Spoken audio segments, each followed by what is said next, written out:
All right, now we're going to dive in. We're going to take a look at the checklists. I'm going to talk about some of the items on the checklist, and this is where it gets fun. We're going to talk about the paperwork involved. And so I should have also started with explaining, I say this with every single class that I teach here. Right here is where it kind of starts to feel overwhelming because we're going to be looking at every single document on the checklists.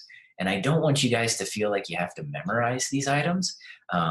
Just kind of sit back and follow along. And I just want to explain the important highlights so that when you're going through a transaction for the first time, you have some notes to fall back on. You'll remember little snippets from this class that I explained. Just remember to lean on those checklists because they're very, very detailed and they will lead you through the transaction from start to finish. So that's my little precursor to what we're about to follow, or about what we're about to jump into. And so right here on our outline, number 3, checklist overview, a nice and neat checklist for each packet you submit. So the first thing I want to show you is where to find the checklists in both platforms. So first here, I'm going to show you in CTM. All you're going to do is click create new contract. And then you're going to scroll down to the Smart e-contract section, which this is new. So I'm going to show you that, and I'm happy to pause and answer any questions about this new Smart e-contract section.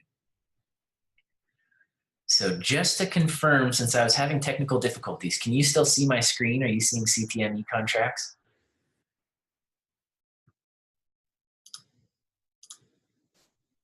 I hope you guys can see it. Again, I'm going to take the silence as a yes. So I'm going to log into CTM here. And this is the home screen of CTM. So if you haven't seen this screen before, I'll give you a quick overview. You have a menu to the right, which is kind of cut off because I have to zoom in here. So I'll talk about a couple things, little features here and there.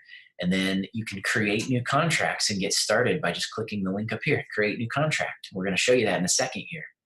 Once you create a new contract, CTM will then organize your files by your client's last name. So that's what we've got going on here. These are existing transactions in Stacy's CTM account here. So to find the checklists and pretty much any other document that you're going to be working on, that's what I want to show you right here.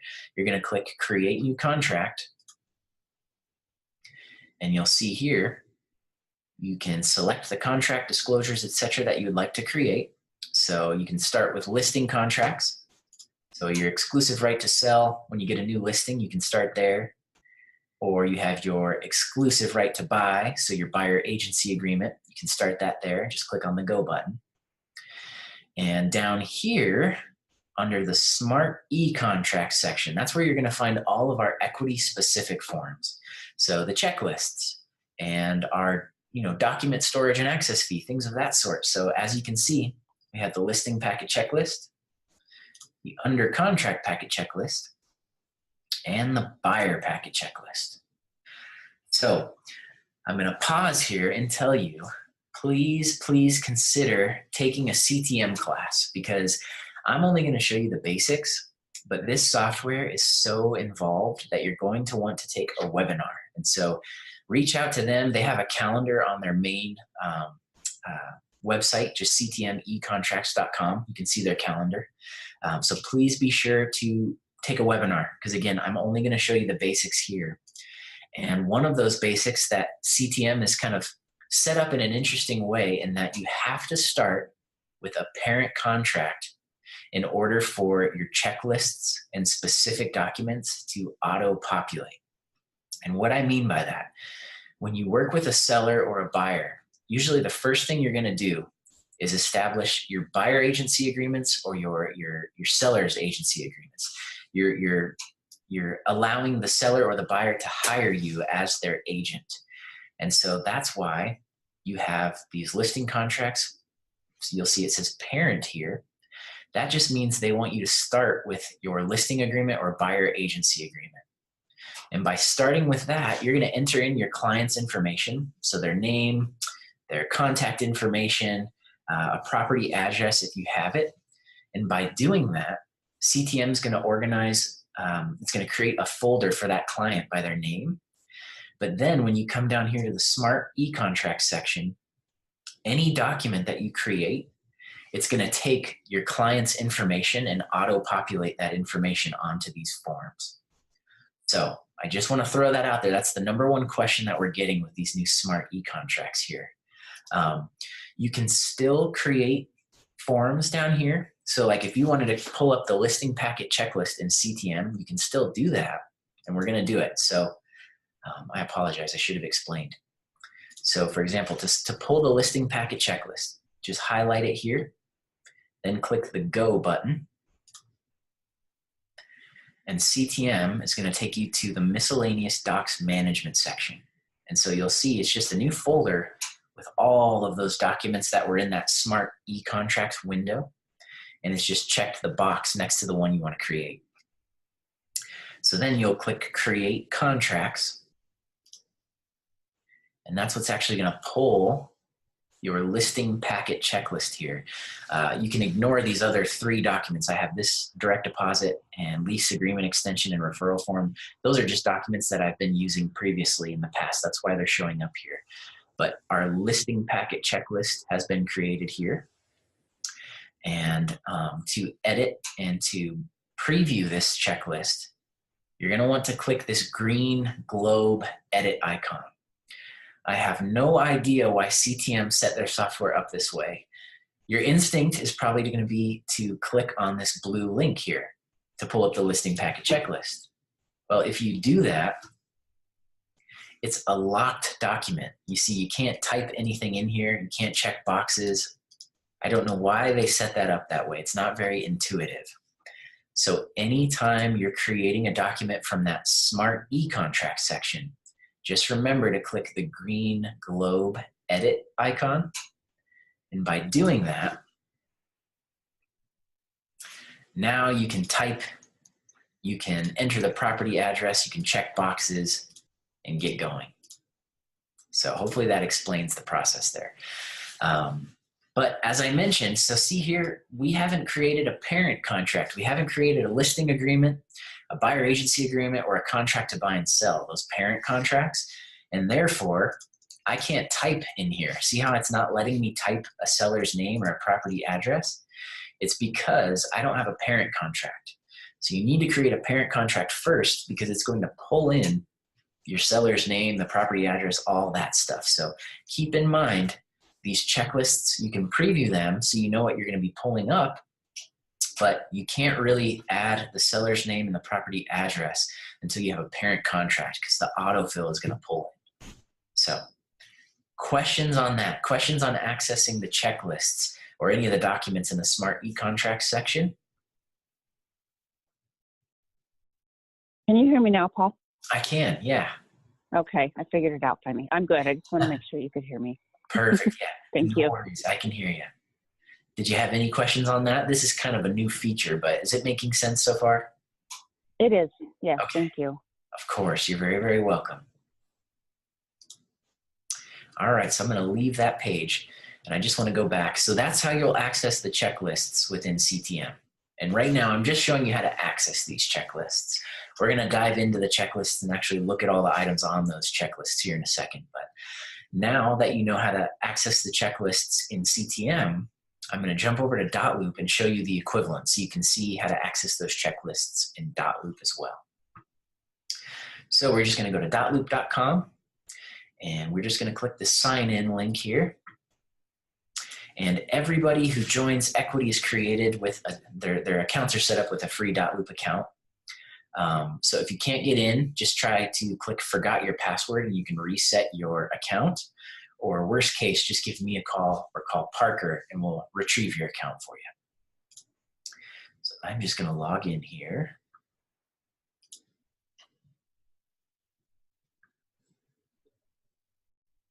All right, and so this is the home screen of DotLoop. So it's kind of similar to CTM. You can see there's similar things going on. We have transactions that are organized by loop.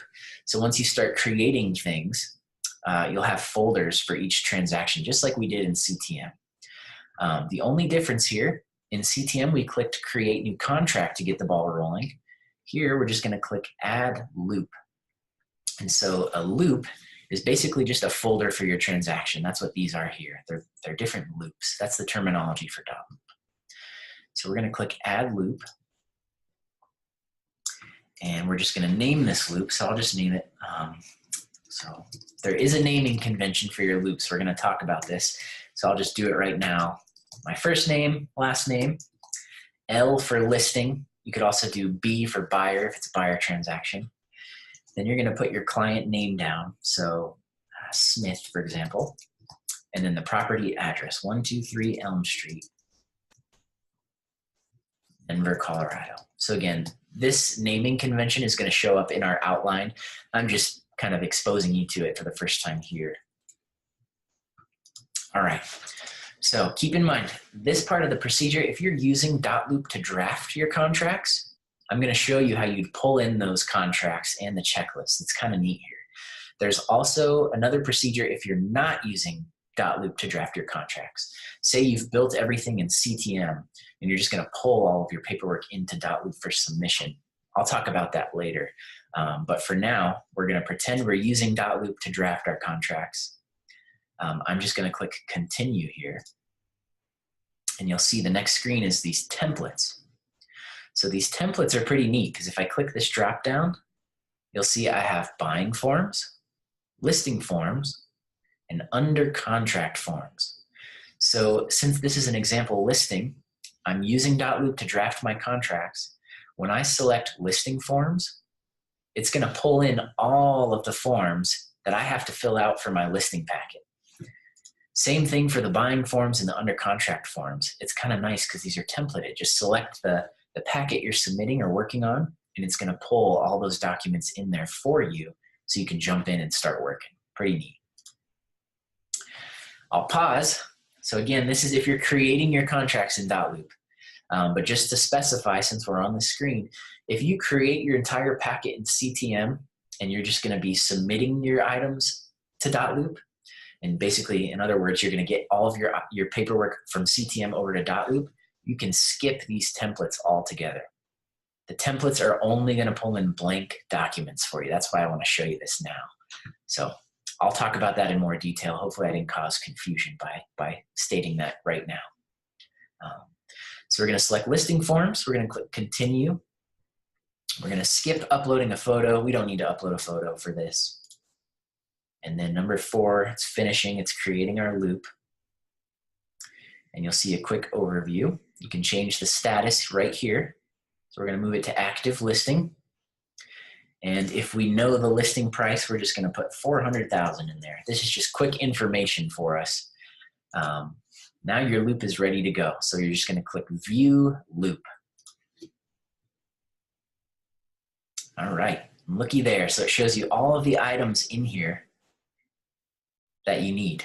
So you can jump in here and start filling out your listing packet just by, filling out all these features.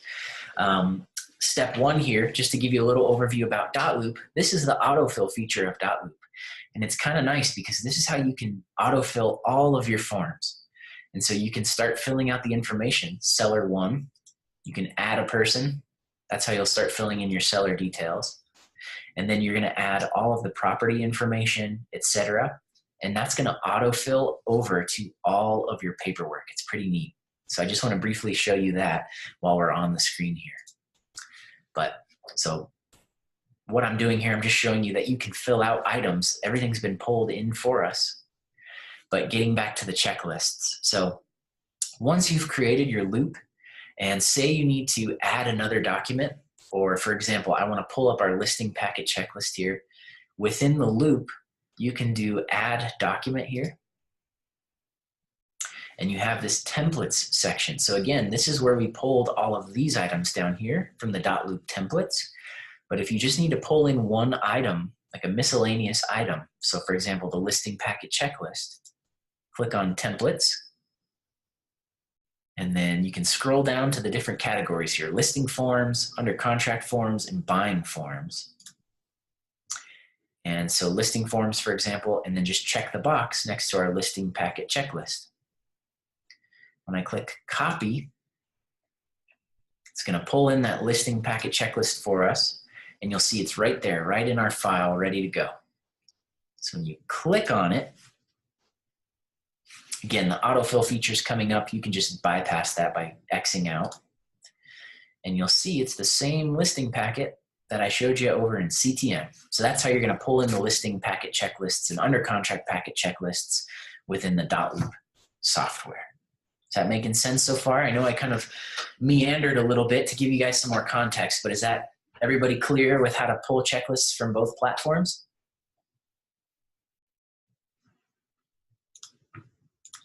All right. I'm good. Perfect. Good to hear. Thank you.